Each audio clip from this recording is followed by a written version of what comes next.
Hi, welcome to this course, Preparing for the Professional Cloud Architect exam. I'm a technical curriculum developer with Google. My name is Tom Stern. The place where certification and training intersect is at the job itself.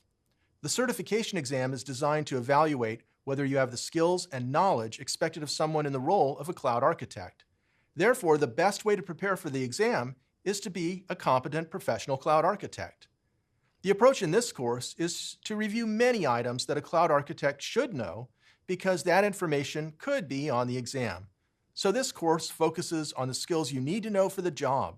Being prepared to be a professional cloud architect is the best way to be prepared for the exam. If you go to cloud.google.com/certification, you'll see a list of our professional certifications. And if you click on Cloud Architect, you'll see several valuable resources. The most important one is the Certification Exam Guide. It's a list of all the areas covered in the exam. The tips section of this course are organized around Cloud Architect Exam Guide outline. The outline divides the exam into sections that focus on specific priorities and information about the job role. So this course follows the outline, explaining each section of the course, providing tips and highlighting information that would be useful to know. Some items in the outline are important to the job of a professional cloud architect, but they're not technical, or maybe they're not specific to Google.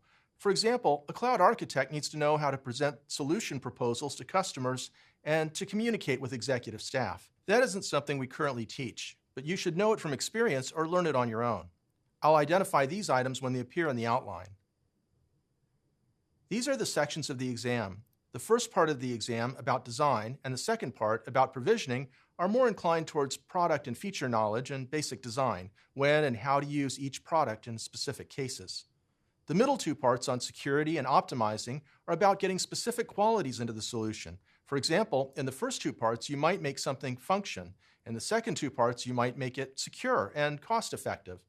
The last two parts are about operating the solution and all the procedures and features that can make the solution continue to operate reliably and to adapt and to change over time. Notice the gradation between products and procedures. Have you heard of the 4 Ps? That's product, people, policy, and process. The Cloud Architect exam is not all about product. People sometimes go into the exam expecting only questions about product, like how to do a particular thing or why a capability is useful. You should understand that the questions on the exam can be about the other 3 Ps as well. There's a lot of ground to cover today. You'll begin by learning what the certification is about, where it's positioned relative to other certifications, and more specifically, how it's designed relative to your job role and experience in the industry. Next, you'll explore the sample case studies provided to help prepare for the exam. These case studies are also available on the cloud.google.com/certification site. Some of the questions on the exam can key to these case studies.